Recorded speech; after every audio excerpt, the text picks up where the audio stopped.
ನಮಸ್ಕಾರ ಸ್ನೇಹಿತರೆ, ಬೆಂಕಿ ಬಿರುಗಾಳಿ ಚಾನೆಲ್ಗೆ ತಮ್ಮೆಲ್ಲರಿಗೂ ಸ್ವಾಗತ. ನಾನಿವತ್ತು ಸರ್ಕಾರಿ ನೌಕರರ ಒಂದು ಕಣ್ಣೀರಿನ ಕಥೆಯನ್ನು ಈ ಸಂಚಿಕೆಯ ಮೂಲಕ ನಾಡಿನ ಜನತೆಗೆ ಹಾಗೂ ನಮ್ಮ ಘನ ಸರ್ಕಾರಕ್ಕೆ ತಲುಪಿಸುವಂಥ ಒಂದು ಸದುದ್ದೇಶದೊಂದಿಗೆ ಇದನ್ನು ನಾನು ಪ್ರಸ್ತುತ ಪಡಿಸ್ತಾ ಇದ್ದೇನೆ. ನಿಜಕ್ಕೂ ಕೂಡ ಸರ್ಕಾರಿ ನೌಕರರಂತಂದರೆ ಅವರ ಜೀವನ ಮಟ್ಟ ಚೆನ್ನಾಗಿರ್ತೈತಿ, ಅವರ ಸುಖದಿಂದ ಬದುಕ್ತಿರ್ತಾರೆ, ಅವರ ಮಕ್ಕಳು ಚೆನ್ನಾಗಿರ್ತಾರೆ, ಅವರ ಒಂದು ಕುಟುಂಬದ ವ್ಯವಸ್ಥೆ ನೆಮ್ಮದಿಯಾಗಿರ್ತೈತಿ ಅನ್ನುವಂಥ ಭಾವನೆ ಸಾರ್ವತ್ರಿಕವಾಗಿ ಇರ್ತಕ್ಕಂಥದ್ದು. ಆದರೂ ಕೂಡ ಇರಲಿ ಪಾಪ, ಅಂಥ ಒಂದು ಪರಿಸ್ಥಿತಿಯಲ್ಲಿ ನಾವು ಅವರನ್ನು ಚೆನ್ನಾಗಿ ನೋಡಿಕೊಂಡಿದ್ದೇವೆ ಅನ್ನುವಂಥ ಭಾವನೆಗಳು ಕೂಡ ಸಾಮಾಜಿಕವಾಗಿ ಕೇಳಿ ಬರ್ತಾ ಇರೋದು ಕೂಡ ಉಂಟು.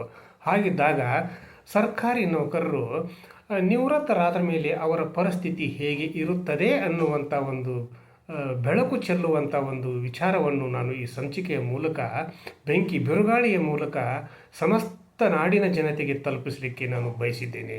ನಿಜಕ್ಕೂ ಕೂಡ ಇದು ಒಂದು ಕಣ್ಣೀರಿನ ಕಥೆ ಅಂತ ಹೇಳ್ಬೋದು. ಒಂದು ಕಣ್ಣೀರಿನಲ್ಲಿ ಕೈ ತೊಳೆತಿರ್ತಕ್ಕಂಥ ಸರ್ಕಾರಿ ನಿವೃತ್ತ ನೌಕರರು ಇದ್ದಾರೆ ನಮ್ಮ ನಡುವೆ. ಅವರು ಕೂಡ ಯಾವ ರೀತಿ ಬದುಕ್ತಾ ಇದ್ದಾರೆ ಅನ್ನುವಂಥದ್ದನ್ನು ಕೂಡ ಅರ್ಥ ಮಾಡ್ಕೊಳ್ಬೇಕಾಗಿರ್ತಕ್ಕಂಥದ್ದು ಸಮಾಜದ ಮತ್ತು ಸರ್ಕಾರದ ಒಂದು ಕೆಲಸ ಅನ್ನುವಂಥ ವಿಚಾರವನ್ನು ಕೂಡ ನಾನು ಮಮ್ಮಲ ಮರುಗಿ ಈ ಒಂದು ಸಂಚಿಕೆಯನ್ನು ಮಾಡ್ತಾ ಇದ್ದೇನೆ. ಅದು ಕೂಡ ಪಂಚಾಯತ್ ರಾಜ್ ವ್ಯವಸ್ಥೆಯಲ್ಲಿ ನಮ್ಮ ಗ್ರಾಮ ಮಟ್ಟಗಳಲ್ಲಿ, ಗ್ರಾಮೀಣ ಪ್ರದೇಶಗಳಲ್ಲಿ ಪಂಚಾಯತ್ ರಾಜ್ ವ್ಯವಸ್ಥೆಯಿಂದ ಮಂಡಳ ಪಂಚಾಯಿತಿ ಅನ್ನುವಂಥ ಒಂದು ರಚನೆ ಆಯಿತು. ಅದು ಕೂಡ ರಾಮಕೃಷ್ಣ ಹೆಗಡೆಯವರ ಮುಖ್ಯಮಂತ್ರಿಯ ಅವಧಿಯಲ್ಲಿ, ಆ ಒಂದು ಮಂತ್ರಿ ಮಂಡಳದ ಅವಧಿಯಲ್ಲಿ ಆಗಿರ್ತಕ್ಕಂಥ ಮಂಡಳ ಪಂಚಾಯಿತಿ ವ್ಯಾಪ್ತಿಯಲ್ಲಿ ಆವಾಗ ಕೆಲಸಕ್ಕೆ ಸೇರಿರ್ತಕ್ಕಂಥ ನೌಕರರು ಈಗ ಅವರಿಗೆ ಸುಮಾರು 70ರಿಂದ 80 ವರ್ಷಗಳಷ್ಟಾಗಿವೆ. ಹಾಗಿದ್ದಾಗ ಅವರು OPSನಲ್ಲಿ ಸಿಗಲೇ ಇಲ್ಲ, OPS ಅವರಿಗೆ ಅನ್ವಯ ಆಗಲೇ ಇಲ್ಲ.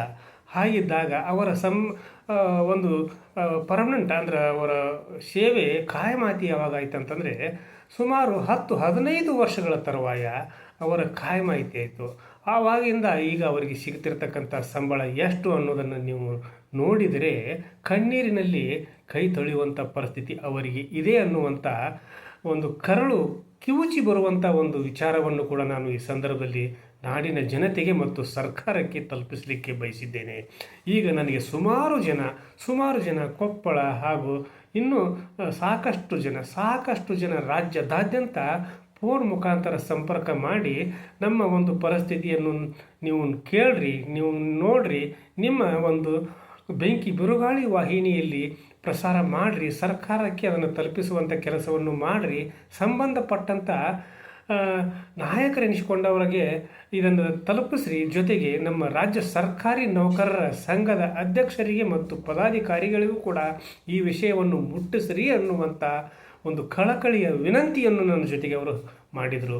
ಆವಾಗ ನನಗಿಂತಲೂ ಅವರು ತುಂಬ ದೊಡ್ಡವರು. ನೀವು ನನಗೆ ಈ ರೀತಿ ಮನವಿಯನ್ನು ಮಾಡ್ಕೊಳ್ಬೇಡ್ರಿ, ವಿನಂತಿಯನ್ನು ಮಾಡ್ಕೊಳ್ಬೇಡ್ರಿ.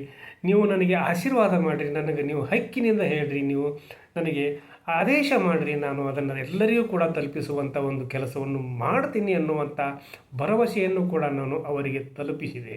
ಹಾಗಿದ್ದಾಗ ನನಗೆ ವೀರಪ್ಪಣ್ಣ ಅನ್ನುವಂಥವರೊಬ್ಬರು ಕೊಪ್ಪಳದಿಂದ ಫೋನ್ ಮಾಡಿದರು. ಅವರಿಗೆ ಸುಮಾರು ಈಗ 74 ವರ್ಷ.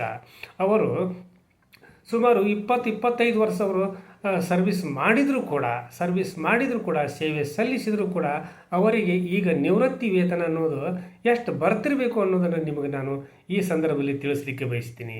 ಅದು ಎಷ್ಟು ಅಂತಂದರೆ ಸುಮಾರು 1700-1800 ರೂಪಾಯಿಗಳು ಮಾತ್ರ. ಈ 1700-1800 ರೂಪಾಯಿಗಳಿಂದ ಅವರ ಒಂದು ಜೀವನ ಯಾವ ರೀತಿ ನಡೆಸ್ತಾರೆ, ಅವರ ಒಂದು ಈಗ ಅವರಿಗೆ ಸಹಜ ಕಾಯಿಲೆಗಳು ಕೂಡ ಬಂದಿವೆ. ಆಮೇಲೆ ಅವರು ಆಸ್ಪತ್ರೆಗೆ ಹೋಗಬೇಕು, ಈ ಕಡೆ ಔಷಧಿಯನ್ನು ತೆಗೆದುಕೊಳ್ಬೇಕು, ಆಮೇಲೆ ಅವರ ಒಂದು ಕುಟುಂಬದ ನಿರ್ವಹಣೆಯನ್ನು ಮಾಡಬೇಕು. ಹಾಗಿದ್ದಾಗ ಅವರಿಂದ ಈ ಎಲ್ಲ ಕೆಲಸಗಳನ್ನು ಮಾಡಲಿಕ್ಕೆ ಸಾಧ್ಯವೇ ಅನ್ನುವಂಥ ವಿಚಾರವೂ ಕೂಡ ನಮ್ಮ ಘನ ಸರ್ಕಾರಕ್ಕೆ ಮತ್ತು ಸಂಬಂಧಪಟ್ಟಂಥ ಇಲಾಖೆಯವರಿಗೆ ಇದನ್ನು ನಾನು ವಿನಂತಿಪೂರ್ವಕವಾಗಿ ತಲುಪಿಸ್ತೀನಿ. ಇಂಥ ಸಾವಿರಾರು ನಿವೃತ್ತ ಅಸಹಾಯಕ ಸ್ಥಿತಿಯಲ್ಲಿ ಬಳಲುತ್ತಿರ್ತಕ್ಕಂಥ ಬಹುತೇಕ ನೌಕರರಿದ್ದಾರೆ, ನಮ್ಮ ನಡುವೆ ಇದ್ದಾರೆ. ಅವರೇ ಒಂದು ಘಟನೆಯನ್ನು ಹೇಳಿದರು. ನಿನ್ನೆ ಅಥವಾ ಮೊನ್ನೆ ಇರಬಹುದದ ಅವರ ಒಬ್ಬ ನಿವೃತ್ತ ನೌಕರ ಸ್ನೇಹಿತ ಅವರಿಗೆ ಔಷಧ ತೆಗೆದುಕೊಳ್ಳಲಿಕ್ಕೂ ಕೂಡ ಸಾಧ್ಯವಾಗದೆ ವಿಲ ಒದ್ದಾಡಿ ಸತ್ತ ಅನ್ನುವಂಥ ಒಂದು ಕರುಳು ಹಿಂಡುವಂಥ ಒಂದು ಕಣ್ಣೀರಿನ ಕಥೆಯನ್ನು ಹೇಳಿ ಪಾಪ ಅವರು ಅತ್ತರು. ಹಾಗಿದ್ದಾಗ ನನಗೂ ಕೂಡ ಕಣ್ಣಲ್ಲಿ ನೀರು ಬಂದು ಇಂಥ ಒಂದು ಪರಿಸ್ಥಿತಿಯಲ್ಲಿ ನಮ್ಮ ಸರ್ಕಾರದ ವ್ಯವಸ್ಥೆಯಲ್ಲಿ ಸೇವೆ ಸಲ್ಲಿಸಿರ್ತಕ್ಕಂಥ ನಿವೃತ್ತ ಸರ್ಕಾರಿ ನೌಕರರು ಇದ್ದಾರೆಯೇ ಅನ್ನುವಂಥ ಭಾವನೆಯು ಕೂಡ ನನಗೆ ಉಂಟಾಯಿತು. ಮನಸ್ಸಿಗೆ ಘಾಸಿ ಆಯಿತು. ಅದನ್ನು ತೋರ್ಪಡಿಸಿಕೊಳ್ಳಲಿಕ್ಕೂ ನನಗೆ ಸಾಧ್ಯವಾಗದೇ ಇರತಕ್ಕಂಥ ಪರಿಸ್ಥಿತಿಯಿಂದ ನಾನು ಈ ಸಂಚಿಕೆಯನ್ನು ಪಂಚಾಯತ್ ವ್ಯವಸ್ಥೆಯಲ್ಲಿ ಕಾರ್ಯನಿರ್ವಹಣೆ ಮಾಡಿ ನಿವೃತ್ತರಾಗಿರ್ತಕ್ಕಂಥ ಎಲ್ಲ ನನ್ನ ನಿವೃತ್ತ ನೌಕರರ ಪರವಾಗಿ ನಾನು ಈ ಸಂಚಿಕೆಯನ್ನು ಮಾಡ್ತಾ ಇದ್ದೇನೆ. ಸರ್ಕಾರ ಹಾಗೂ ಸಂಘ ಸಂಸ್ಥೆಗಳು, ಸಾರ್ವಜನಿಕರು ಇವರ ನೆರವಿಗೆ ಬರಬೇಕು. ಇವರ ಒಂದು ಕಷ್ಟದಲ್ಲಿ ಭಾಗವಾಗಬೇಕು. ಇವರ ನೆರವಿಗೆ ಬಂದು ಇವರು ಕೂಡ ಇನ್ನು ಮೇಲೆ ಬಾಳೋದು ಎಷ್ಟು ದಿವಸ ಪಾಪ ಅವರ ಒಂದು ಬಾಳಿನಲ್ಲಿ ಎಲ್ಲರೂ ಕೂಡ ತಮ್ಮ ಕೈಲಾದಷ್ಟು ಮಟ್ಟಿನ ಸಹಾಯವನ್ನು ಅವರಿಗೆ ಮಾಡಿದರೆ ಎಷ್ಟೊಂದು ಸಂತೋಷ ಪಡ್ತಾರೆ ಅವರು ಅನ್ನೋದನ್ನು ಕೂಡ ನಾನು ಈ ಸಂದರ್ಭದಲ್ಲಿ ಹೇಳಲಿಕ್ಕೆ ಬಯಸಿದ್ದೇನೆ. ಹಾಗಿದ್ದರೆ ಅವರು ಇಷ್ಟೊಂದು ವರ್ಷ ಸರ್ವಿಸ್ ಮಾಡಿದರೂ ಕೂಡ ಅವರಿಗೆ ನಿವೃತ್ತಿ ವೇತನ ಅಂತಂದರೆ 16, 17, 18 ಇಷ್ಟೇ ಬರ್ತತಿ, 2000 ಒಳಗೇ ಬರ್ತತಿ ಅನ್ನುವಂಥ ಒಂದು ವಿಚಾರವನ್ನು ಕೇಳಿದಾಗ ನನಗೆ ಒಂದು ದಿಗ್ಭ್ರಮೆ ಆಯಿತು. ಯಾಕಂದರೆ ಸರ್ಕಾರಿ ನೌಕರರು ಇವರೇನಪ್ಪ ಸರ್ಕಾರಿ ನೌಕರರು, ನಿವೃತ್ತ ನೌಕರರು, ಇವರಿಗೆ ಕೈ ತುಂಬ ಸಂಬಳ ಬರ್ತೈತಿ, ನಿವೃತ್ತಿ ವೇತನ ಬರ್ತೈತಿ, ಸರ್ಕಾರದಿಂದ ಸಿಗ್ತಿರ್ತಕ್ಕಂಥ ಎಲ್ಲ ವ್ಯವಸ್ಥೆಗಳು ಕೂಡ ಇವರಿಗೆ ಸಿಗ್ತಾವೋ ಅನ್ನುವಂಥ ಭಾವನೆಯಲ್ಲಿ ಇರ್ತಕ್ಕಂಥ ಪ್ರತಿಯೊಬ್ಬರು ಕೂಡ ಪಂಚಾಯತ್ ರಾಜ್ ವ್ಯವಸ್ಥೆಯಲ್ಲಿ ಮಂಡಳ ಪಂಚಾಯಿತಿ, ಗ್ರಾಮ ಪಂಚಾಯಿತಿ ಈ ಒಂದು ಆಡಳಿತ ವ್ಯವಸ್ಥೆಯಲ್ಲಿ ಕಾರ್ಯನಿರ್ವಹಿಸಿ ನಿವೃತ್ತರಾಗಿರ್ತಕ್ಕಂಥ ಪ್ರತಿಯೊಬ್ಬರಿಗೂ ಕೂಡ ಈಗ ಸರ್ಕಾರ ಅವರ ನೆರವಿಗೆ ಧಾವಿಸಬೇಕಾಗಿರ್ತಕ್ಕಂಥ ತುರ್ತು ಅವಶ್ಯಕತೆ ಅಂತಲೇ ನಾನು ಈ ಸಂದರ್ಭದಲ್ಲಿ ಒತ್ತಿ ಹೇಳಲಿಕ್ಕೆ ಬಯಸಿದ್ದೇನೆ. ಸರ್ಕಾರ ಇವರ ಒಂದು ಪಿಂಚಣಿಯನ್ನು, ಇವರ ಒಂದು ಪೆನ್ಷನನ್ನು, ಇವರಿಗೆ ಸಿಗಬೇಕಾಗಿರ್ತಕ್ಕಂಥ ಸೌಲಭ್ಯಗಳನ್ನು ಇವರಿಗೆ ದಯವಿಟ್ಟು ಕೊಡಬೇಕಾಗಿ ವಿನಂತಿ ಮಾಡ್ಕೊಳ್ತೀನಿ. ಜೊತೆಗೆ ಇವರಿಗೆ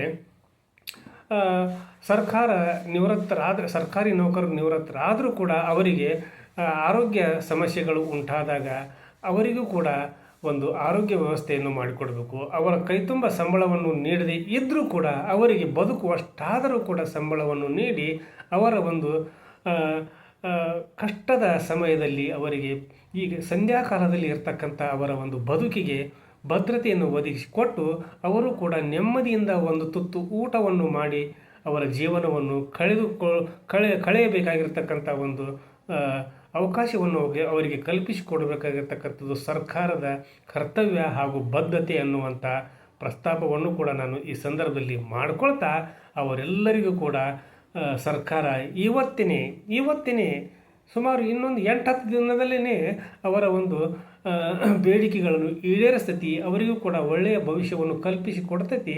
ಅವರ ಸಂಧ್ಯಾಕಾಲದಲ್ಲಿ ಅವರು ನೆಮ್ಮದಿಯಿಂದ ಇರುವಂತೆ ನೋಡ್ಕೊಳ್ಬೇಕಾಗಿರ್ತಕ್ಕಂಥ ಜವಾಬ್ದಾರಿ ಸರ್ಕಾರದ್ದು ಅನ್ನುವಂಥ ಒಂದು ಸಂದೇಶದೊಂದಿಗೆ ಇವತ್ತಿನ ಸಂಚಿಕೆಯನ್ನು ಇಲ್ಲಿಗೆ ಮುಗಿಸುವುದಕ್ಕಿಂತ ಪೂರ್ವದಲ್ಲಿ ಬೆಂಕಿ ಬಿರುಗಾಳಿ ಇದು ನಿಮ್ಮೆಲ್ಲರ ಚಾನಲ್ಲು, ಕನ್ನಡಿಗರ ಚಾನಲ್ಲು. ಈ ಚಾನಲ್ಗೆ ಇಲ್ಲಿವರೆಗೆ ಯಾರು ಸಬ್ಸ್ಕ್ರೈಬ್ ಮಾಡಿಲ್ವೋ ಪ್ರತಿಯೊಬ್ಬರು ಕೂಡ ಸಬ್ಸ್ಕ್ರೈಬ್ ಮಾಡಿರಿ, ಶೇರ್ ಮಾಡಿರಿ, ಲೈಕ್ ಮಾಡಿರಿ, ಕಮೆಂಟನ್ನು ಕೂಡ ನನ್ನ ಜೊತೆಗೆ ಹಂಚ್ಕೊಳ್ರಿ.